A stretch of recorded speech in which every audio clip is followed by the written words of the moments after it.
How to commit voter fraud and rig the UK election. So to vote in the UK, you need to know your name, your address, and your polling station. To commit voter fraud, you need to know those three things for someone else. So congratulations, you can probably commit voter fraud. But let's think a little bigger. What if we wanted to rig the 2015 general election? Now, I'm going to choose Labour as an example. I'm not a Labour supporter, but they were the closest to the Tory party. They lost by 2 million votes-ish, and 99 seats. How would we rig that election? Well, let's make a few assumptions to start with. One, we're going to have a database where we know everyone's information. I'm not going to worry about how you'd acquire any of the information, the names, the addresses, the polling stations, whatever. That's all just, let's assume we can get that. Let's also assume that the polling station staff are all idiots, or we're masters of disguise or something. They're not going to recognise us when we come back around to vote for the second time. So it takes around 5 minutes to vote. You've got to go in, you've got to say hi to the people on the desk, they've got to find you on their little big book, they've got to find you on their book, you've then got to go up to the polling booth, you've got to get your vote manipulating hands out, they're tiny I know, and then put your big X in, they go back to the back of the queue, because we're not monsters, we're only rigging an election, we're going to queue up still. So let's call that 5 minutes. So you can vote 12 times an hour for 180 votes for the day, if the station is open from 7 till 10. Now, Labour lost by 99 seats, but they only need 91 seats to form a majority government. So, here are the seats that they need to go for. There are 86 Tory ones, 3 Liberal Democrats and 3 SNP seats. That's a total of 255,448 votes that we need in 91 constituencies. You're going to need a lot of friends to hit all those constituencies. So 1,420 people, each casting 180 votes, one every 5 minutes, could swing the election for Labour.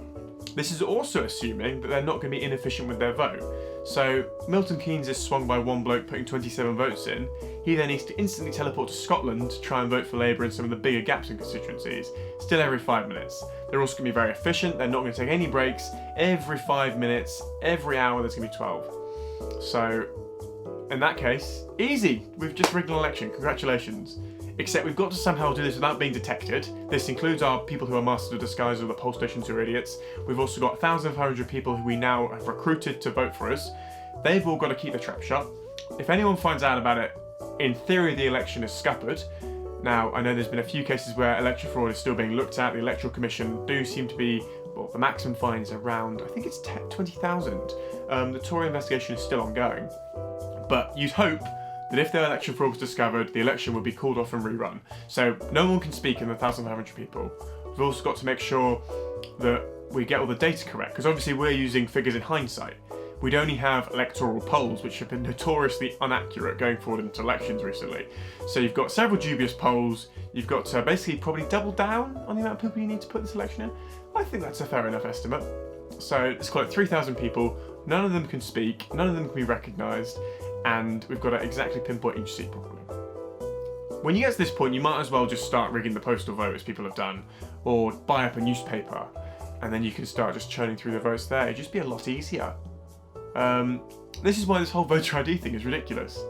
The idea that we need to start asking people for voter ID is something that, while may not be as malicious as we want to get rid of poor people from voting, it does seem to be something that's slightly redundant and very, very paranoid.